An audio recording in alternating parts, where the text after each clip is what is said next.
هوشنگ ابتهاج معروف به سایه که از شاعران بسیار معروف معاصر در زبان فارسی است. یک شعر بسیار معروف و پر مخاطب داره که میگه: امروز نه آغاز و نه انجام جهان است، ای بس غم و شادی که پسی پرده نهان است. امروز نه آغاز و نه انجام جهان است، ای بس غم و شادی که پسی پرده نهان است.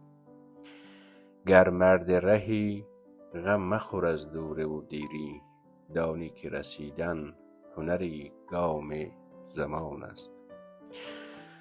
تو رهرو دیرینه سرمنزل عشقی، بنگر که ز خون تو به هر گام نشان است. آبی که برآسود زمینش بخورد زود، دریا شود آن رود که پیوسته روان است. باشد که یکی هم به نشانی بنشیند، بس تیر که در چله این کهنه کمان است. از روی تو دل کندنم آموخت زمانه، از روی تو دل کندنم آموخت زمانه. این دیده از آن روست که خونابه فشان است. دردا و دریغا که در این بازی خونین، بازیچه ایام دل آدمیان است. دل بر گذر قافله لاله و گل داشت، دل بر گذر قافله لاله و گل داشت. این دشت که پامال سواران خزان است.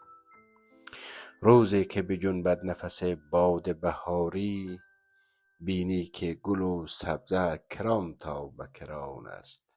ای کوه تو فریاد من امروز شنیدی، ای کوه تو فریاد من امروز شنیدی. دردی است در این سینه که همزاد جهان است.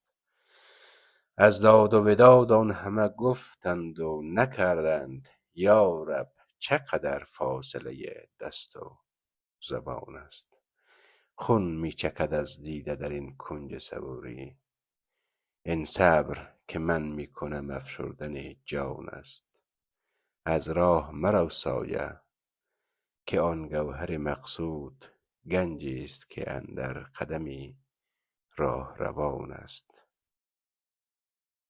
گنجی است که اندر قدم راه روان است. سایه.